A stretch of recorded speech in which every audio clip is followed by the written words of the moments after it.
One of these days I was asked by my peers, how do you feel about technology and Christianity?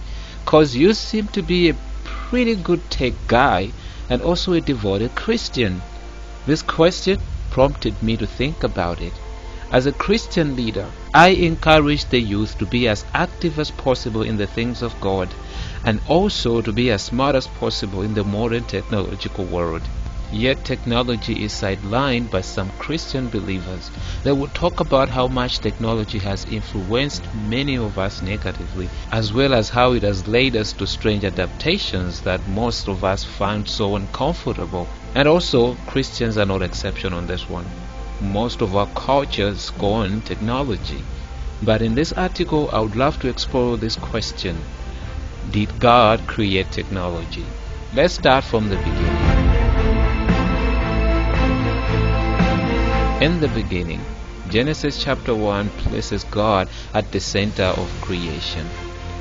Verse 1, He is responsible for the creation of the heavens and the earth. Both chapters 1 and 2 demonstrate how God got involved in the creation.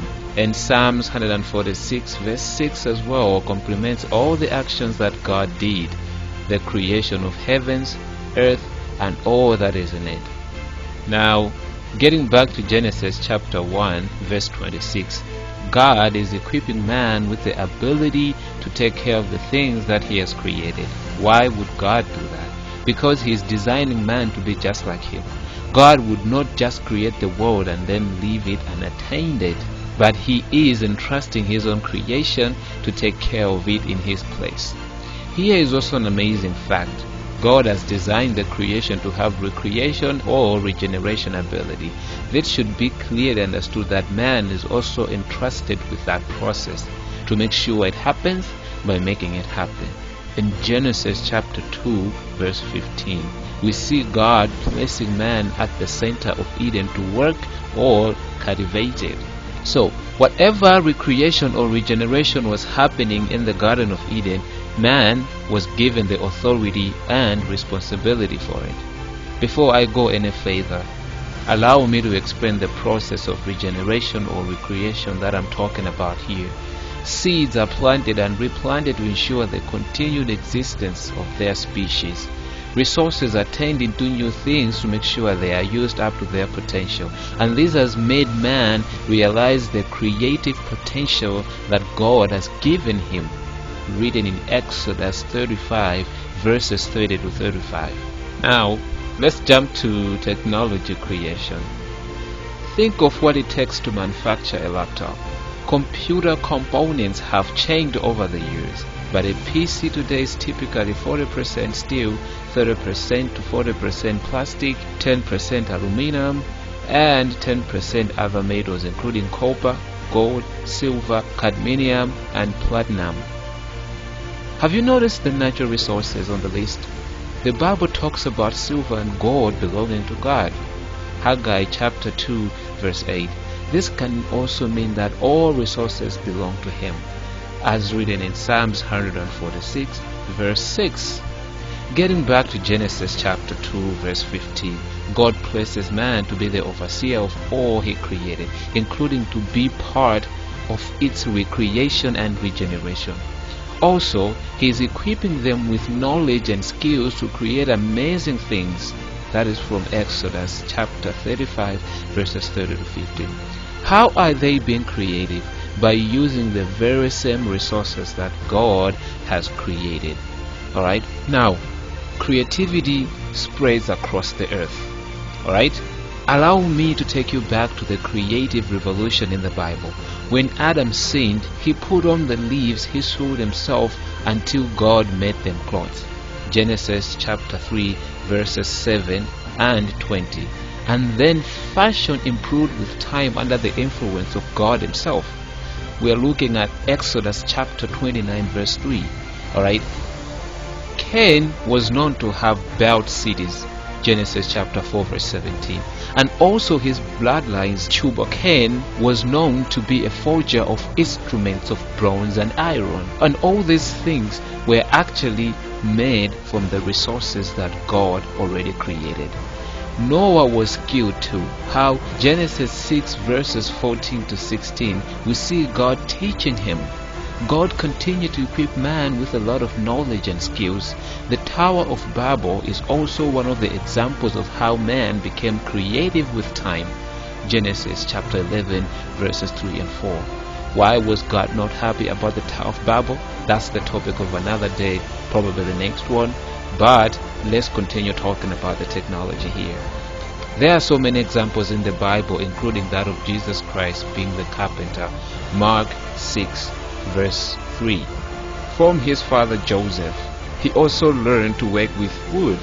That is being creative. Creativity continued to be passed on from generation to generation, and here we are at the center of it all.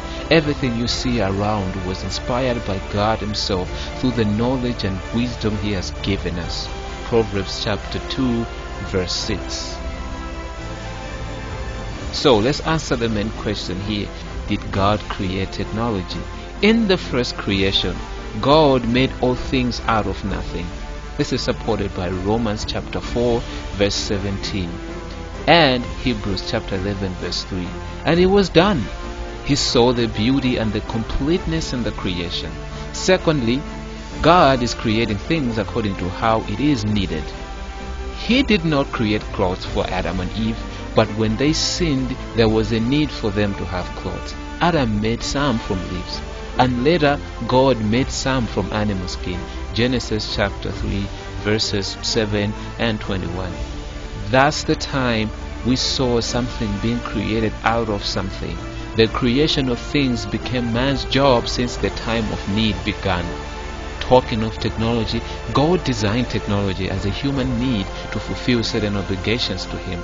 Let us go back to Noah. God asked him to build an ark, for he had planned to destroy all living on earth. An ark needed to be made in order for God to fulfill his plans. As we said earlier, God entrusted mankind to carry out certain tasks for his glory, since he engineered man to be like him. No one needed the skills to build it, and God gave them to him. So God is fully responsible for the creation of technology. He owns it. Through man, he made technology and saw that it was good as man needed it. Alright, so in conclusion, every piece of technology is God's, and he allows it as it fulfills certain needs. My fellow believers, let us embrace technology as God's gift to us. Let us use technology to glorify our Maker in every way possible. I am so thankful to God looking at how churches are using technology to advance the gospel to all the ends of the earth. Using technology to meet the needs of people around the world. We must learn to appreciate what God has brought forth in the times of needs. Every good gift and every perfect gift is from above, coming down from the Father of lights, with whom there is no variation or shadow due to change. That is James 1 verse 17. This includes technology. Let us embrace it. In the next article, we will talk about if God uses all to fulfill his plans, then where is technology? Thank you so much for listening to this article. This article has also been posted on Medium by Tech Malawi, and it's been written by me, Mustapha. Thank you so much for listening. God bless you.